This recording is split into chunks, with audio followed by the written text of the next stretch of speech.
capital de este bello país.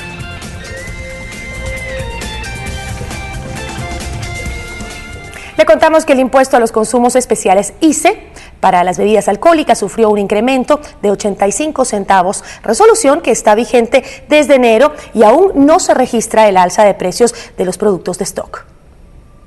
La tarifa de impuestos a los consumos especiales para las bebidas alcohólicas, incluida la cerveza, será de $6.93 al litro de alcohol puro para este 2013. La tarifa específica de bebidas alcohólicas, incluida la cerveza, se ajustará anual y acumulativamente en función de la variación anual del índice de precios al consumidor. Este valor está vigente desde el 1 de enero de este año y equivale a alrededor del 13% más al que se aplicaba hasta diciembre pasado, lo que según el director de la Asociación de Industriales Licoreros del Ecuador, ADILE, Sebastián Toral, implicaría un incremento en los precios de venta al público. Porque estos son impuestos que están destinados por su naturaleza al consumidor, no al fabricante. Según Toral, el alza sería de un 6 u 8%, incremento que no solo será por la reforma al ICE. Nosotros hemos sufrido incrementos, por ejemplo, el de los sueldos y salarios,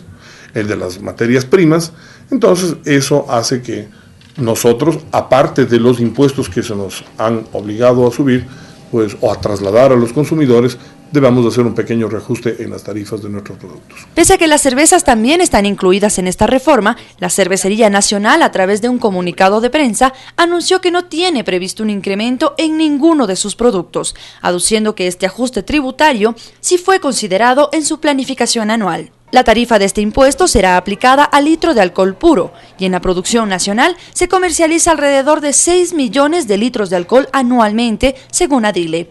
En Quito, Verónica Salvador, 24 horas. Y las instituciones financieras del país aplican varios mecanismos tecnológicos para garantizar las transacciones de sus usuarios. La idea es no dejar opciones para los delincuentes.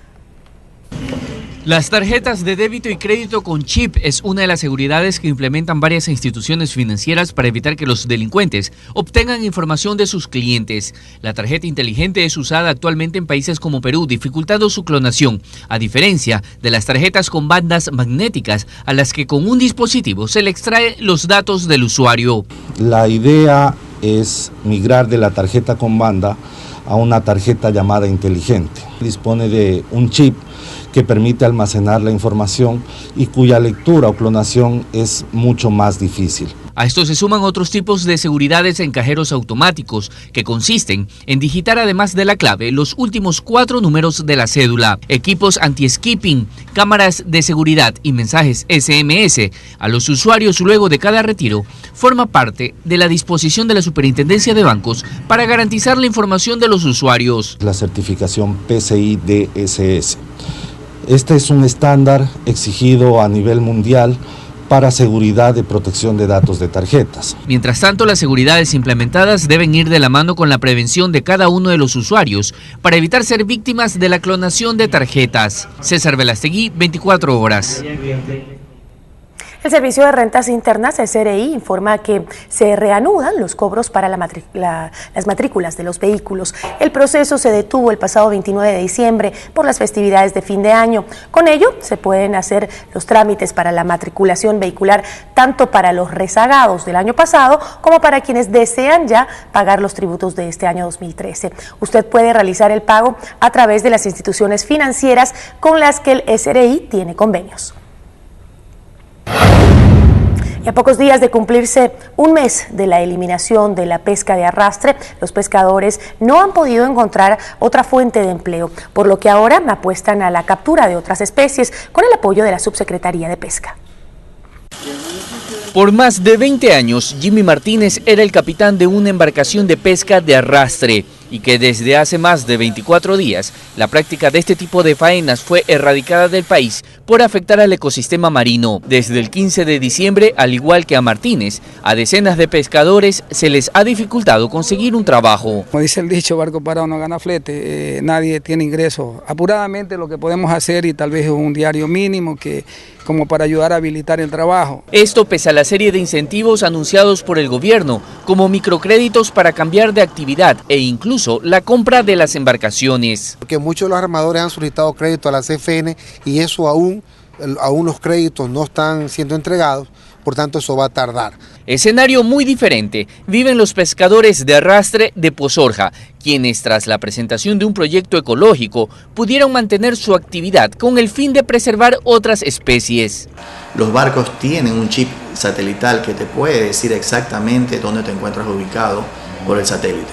Es decir, que los barcos no pueden pescar fuera de esa área de pesca. Y para conservar el corredor pesquero, los artesanos de Pozorja han cambiado sus técnicas de faena. Ante esto, los pescadores de arrastres afectados por la disposición gubernamental, con ayuda de la Subsecretaría de Pesca, apuestan a reanudar las faenas, pero esta vez su objetivo será la merluza. En el Golfo de Guayaquil está la mayor abundancia o la mayor concentración de merluza. Sin embargo, la tenemos frente a las costas de Manabí, frente a las costas de Esmeralda. Y lo que nosotros estamos buscando es que nuestra actividad, que la nueva actividad a la que vamos a aprender también sea rentable. La merluza es una especie de pez que tiene gran demanda en los mercados internacionales como Venezuela, Perú y Rusia, lo que permitiría levantar la pesca de arrastre sin dañar el ecosistema. César Velastegui, 24 horas.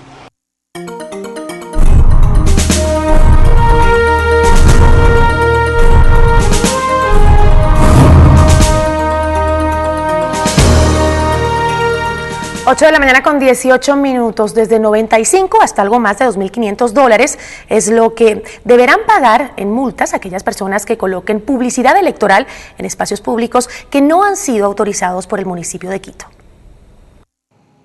Cuando el temporal sigue despedazando y envejeciendo cierta publicidad electoral en los postes y paredes, el municipio en rueda de prensa ratificaba las sanciones. Dar o ubicar en postes cualquier tipo de afiches y otros elementos publicitarios adheribles. Mientras esta rueda de prensa se desarrollaba en Aymab, en el norte de Quito, brigadas verdes se subían a los postes del ingreso a Acarapungo. Esto constituye una infracción sancionada con 2 remuneraciones básicas unificadas, o sea, $636. Es posible que la colocación de propaganda desmontable sea autorizada por las administraciones zonales. La sanción más alta es la colocación de publicidad electoral en bienes patrimoniales como iglesias, plazas y parques. Multa de hasta 4 remuneraciones básicas unificadas y su reincidencia puede llegar al doble, 8 remuneraciones básicas unificadas, esto es $2.544. Las sanciones van desde $95 hasta un poco más de $2.500. Con la finalidad de ordenar la propaganda electoral, el municipio autorizó 50 puntos en el distrito metropolitano. En este sentido, para que los movimientos y los partidos políticos tengan idea de la ubicación exacta, pueden acercarse a pedir la información necesaria en cada una de las administraciones zonales. En el corazón de Quito no se permitirá la propaganda electoral. Insistimos, está completamente prohibido el acceso a ninguna de las zonas que quedan en el centro histórico. En Quito, Nelson Carrera, 24 horas. Hasta el momento, solo 7 de 86 asambleístas candidatos a la reelección pidieron licencia para la campaña electoral. En los próximos días participarán en las actividades legislativas sus alternos. Es notoria la reducción de la actividad legislativa en la Asamblea. En los pasillos, los parlamentarios candidatos a la reelección atienden entrevistas a los medios de comunicación, mientras el secretario de la Asamblea tramita los pedidos de licencias de los legisladores que voluntariamente han presentado. Ellos son Fernando Cordero, Juan Carlos Casinelli, Leonardo Viteri, Andrés Páez, Raúl Abad, Paco Moncayo y Tomás Ceballos. Los días en que los asambleístas pidan licencia, esos días no recibirán remuneración. Existen 86 legisladores que aspiran a la reelección. De ellos, únicamente 7 han pedido licencia hasta el momento. En los próximos días veremos a los asambleístas suplentes principalizándose en las actividades parlamentarias. El asambleísta suplente será convocado por su principal y se principalizará y podrá actuar. De acuerdo a las bancadas políticas, 35 asambleístas buscan la reelección por Alianza País, 15 por Sociedad Patriótica, 14 por el Partido Social Cristiano Madera de Guerrero, 7 independientes, 4 por Creo, 3 por Ruptura 25, 3 por el PRE, 2 por el PRIAN, 2 por Avanza y 1 por el Movimiento Suma. Es obligación pedir una licencia solamente cuando los candidatos participan para un cargo diferente al que ya fueron elegidos. El primer receso legislativo de este año arranca el 25 de enero hasta el 14 de febrero, por lo que la recta final de la campaña electoral coincide con el receso y los legisladores no pedirán licencias más allá del 23 de enero. En Quito, Ana María Cañizares, 24 horas.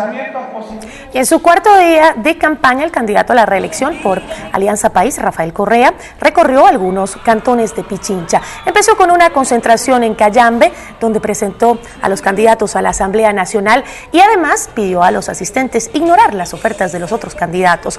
Habló de los logros de su gobierno y recorrió Guayabamba en una camioneta. Finalmente llegó hasta Carapungo, unos 40 minutos después de la hora prevista. Tengan la seguridad que no queremos ganar, no queremos mantenernos en el gobierno para pasar a la historia, para llenar vanidades, sino para servirlos y definitivamente con la Revolución Ciudadana sacar a Cayambe, Pichincha, la patria entera de la pobreza, tener una patria para todas, para todos, tener una patria para siempre, compatriotas. Menos impuestos y más seguridad es la promesa de algunos aspirantes a Carondelet. Veamos un resumen de la campaña presidencial de este día lunes. Los 8 presidenciables recorren todo el país con propuestas y también ofertas. En Guayaquil hoy se encontraban Guillermo Lasso y Lucio Gutiérrez. El líder del movimiento Creo recorrió el mercado y las calles del Bastión Popular al norte de Guayaquil. Por la tarde siguió recorriendo barrios, pero esta vez lo hizo acompañado no de su binomio presidencial, sino del alcalde de la ciudad. El abogado Nebot nos acompaña, nos respalda y estamos en este esfuerzo para lograr este país de la esperanza.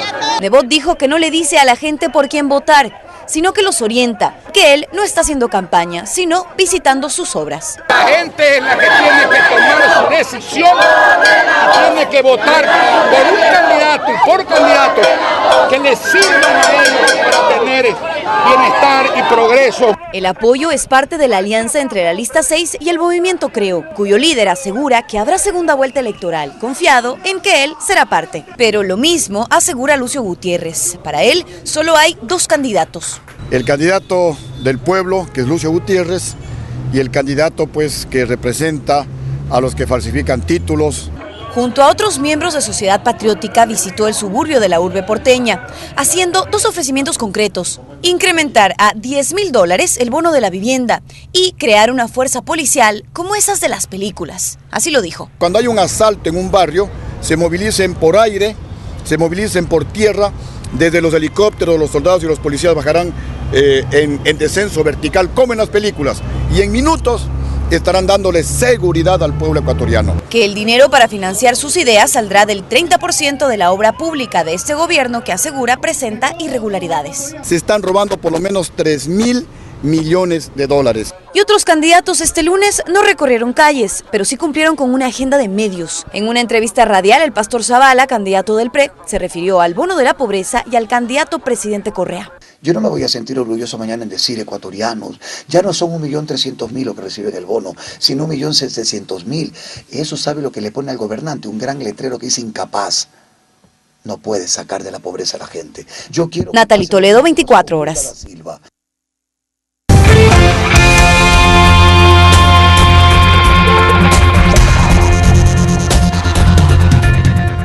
De regreso con la información, le contamos que hoy se cumple un cuarto de siglo de la desaparición de los hermanos Restrepo, sin que hasta el momento hayan indicios claros que permitan saber qué ocurrió con ellos.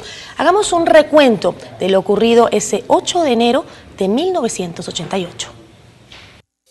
25 años después aún se buscan los restos de los menores desaparecidos en manos de la policía en 1988. Ha sido un cuarto de siglo en el que se han tejido decenas de versiones sobre el paradero de los hermanos Carlos Santiago y Pedro Andrés Restrepo Arizmendi, pero hasta ahora ninguna de las pistas ciertas. Los cuerpos de mis hijos tienen que aparecer, no tienen por qué esfumarse. Los testimonios que constan en el proceso hacen referencia a lo ocurrido ese 8 de enero del 88. Tras un operativo policial, los 2 menores habían sido detenidos de forma arbitraria e ilegal en la zona de Tumbaco, al oriente de Quito, y trasladados al denominado Servicio de Investigación Criminal, el temido SIC-10. Nunca más se supo de la suerte de los jóvenes que al momento de la desaparición tenían 17 y 14 años de edad. El testimonio de un ex agente del SIC, Hugo España, fue determinante dentro del proceso para condenar a varios policías que habían estado vinculados a la desaparición. La sentencia se dio en 1995 y 3 años más tarde, en 1998. El Estado ecuatoriano reconoce ante la Comisión Interamericana de Derechos Humanos su responsabilidad, comprometiéndose a pagar una indemnización a la familia. Pero tras una serie de nuevas versiones de ex policías y que salieron a la luz en 2009, la Fiscalía General dispuso que se reabran las investigaciones. La versión nació en realidad de un ex agente del extinto Servicio de Investigación Criminal, el policía Salomón Castillo, quien ante los investigadores de la Comisión de la Verdad identificó a 3 ex agentes del SIC como los supuestos responsables de una muerte de un menor el mismo día de la desaparición de los hermanos Restrepo. Yo les vi en el patio, en el interior del patio. Claro que yo no fui el único que estaba en las instalaciones del EXI, que ahí deberían de haber estado otros compañeros que estaban de turno. La versión de este ex agente policial destapó nuevas especulaciones alrededor del caso Restrepo. Aquí se dijo por primera vez que al menos el cuerpo de uno de los hermanos Restrepo podía estar en una fosa común del cementerio del Batán en Quito. Y si la Fiscalía considera pertinente hacer esa exhumación, que la haga, claro. Los resultados se dieron casi a finales del 2012.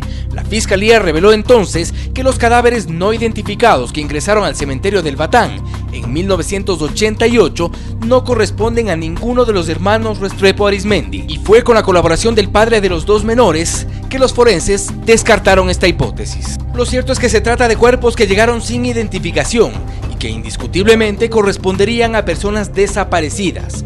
El fiscal concluyó que este era un procedimiento común en esa época. Nos lleva a pensar de que todo esto era una política institucional. Aunque sobre el destino de los cuerpos de los hermanos Restrepo, hasta ahora, 25 años después, no se sabe. Fausto Yepes, 24 horas. 8 de la mañana con 29 minutos. Están ya planificadas algunas actividades conmemorativas para el día de hoy y por eso nos enlazamos a esta hora con nuestra compañera Johanna Canizares, quien está con Pedro Restrepo, precisamente el padre de los chicos desaparecidos hace 25 años. Johanna, ¿cómo estás? Cuéntanos. ¿Qué tal, Giselle? Amigos televidentes, muy buenos días. Justamente hoy, 8 de enero, se cumplen ya un cuarto de siglo de la desaparición de los hermanos Santiago y Andrés Restrepo, de 17 y 14 años respectivamente. Hoy justamente nos acompaña, como ya mencionaste, Pedro Restrepo, el padre de estos 2 jóvenes que desaparecieron el 8 de enero de 1988. Cuéntenos cuáles son las actividades previstas para el día de hoy para conmemorar o recordar a sus hijos.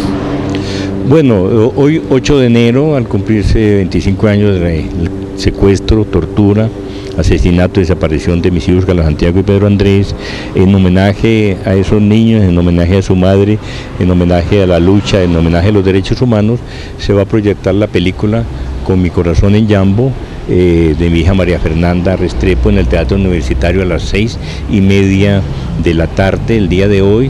El día de mañana en Guayaquil a las 7 de la noche en el Cine MAC. Durante el día pues nosotros vamos a estar en los medios de comunicación haciendo el recuerdo de esta tragedia, de esta lucha, y agradeciendo al pueblo ecuatoriano, a su prensa, a toda su gente, de todo el apoyo que durante 25 años y cariño hemos tenido en nuestra tragedia, en nuestra lucha, en nuestro reclamo. Bueno, ya estamos viendo imágenes de esta película Con mi corazón en Yambo, que va a ser justamente proyectada el día de hoy, como usted ya mencionaba, en la Universidad Central. En esos 25 años que han pasado, ¿cómo han avanzado las investigaciones para descubrir qué fue y esclarecer cómo ocurrió esta desaparición? Bueno, a lo largo de estos 25 años, lo que queda irrefutable y muy claro es la responsabilidad total y absoluta del Estado ecuatoriano y básicamente de la Policía Nacional en este crimen. Este crimen pues ya fue sentenciado por la Corte Suprema de Justicia en el año 1994. Hubo 7 personas sindicadas y condenadas como autores, cómplices y encubridores, pero desde ese momento hay 2 puntos básicos e importantes que la familia sigue reclamando. Primero que todo, pues los cuerpos de los niños, sus restos, para enterrarlos al lado de su madre y para hacerles el homenaje que merecen. Y por otro lado, la verdad total y absoluta. qué pasó el 9 de enero, qué pasó el 10 de enero, qué pasó el 11 de enero, donde esos niños estuvieron en el CDP, los estuvieron en Interpol, los estuvieron en Pusuquí, donde era el centro del SIC-10, que fue el que los secuestró, y donde estaban, digamos, todas aquellas organizaciones represivas y bárbaras que tenían en la época de León Febres Cordero. Como usted menciona, 7 personas fueron sentenciadas, pero aún no se logra esclarecer qué fue realmente lo que ocurrió. En el 2010 la Comisión de la Verdad reabrió esta investigación y qué ha pasado desde entonces. Actualmente, ¿cómo marchan las investigaciones? ¿Hay alguna novedad? Sí, son 7 los que fueron sentenciados, pero hay otros que están implicados, que actuaron en los diversos días que ayer hablé. Esas personas tienen que ser identificadas por la policía, tienen que ser juzgadas y tienen que ser también sancionadas. Efectivamente, falta mucha parte de esa verdad y es lo que buscamos, y esa verdad la sigue ocultando la policía a través de 25 años y a través de muchos cúpulas policiales hasta la actual, que al menos la actual pues no se ha atrevido a negar lo que siempre las otras cúpulas han dicho, que ellos nunca nada tuvieron que ver como policía. Al menos ya no lo niegan, pero tampoco lo reconocen. Peor todavía, piden disculpas o perdón a la sociedad, a los derechos humanos, a la familia, por un horrendo crimen de esta naturaleza. Bueno, y por supuesto todos debemos tener muy claros lo que ocurrió. ¿Tenemos alguna inquietud en el estudio, Gisela?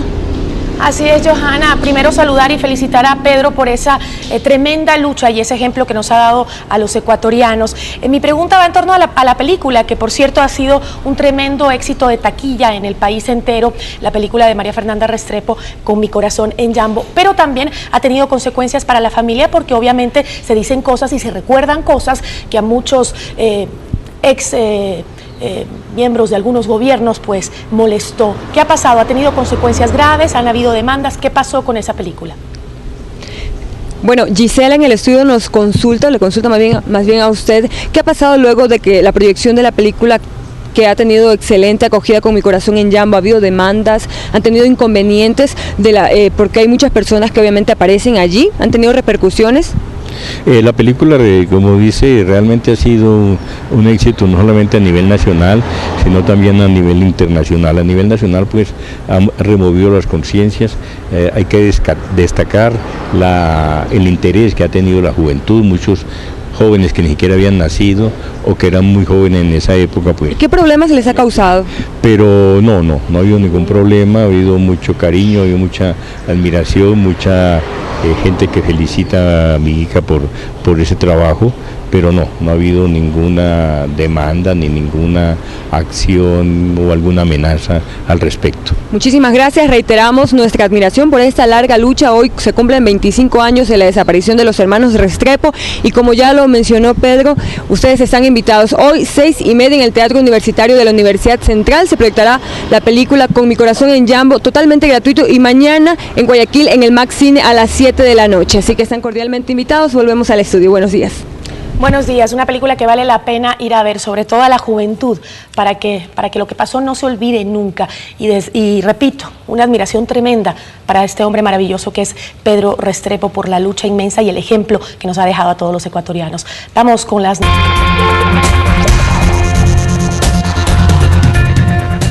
Regresamos con la información. Le contamos que 8 ecuatorianos que seguían el Rally Dakar en Perú resultaron heridos. Según los primeros datos, los compatriotas oriundos de Loja fueron llevados a un hospital y 7 de ellos ya fueron dados de alta al no presentar mayores complicaciones.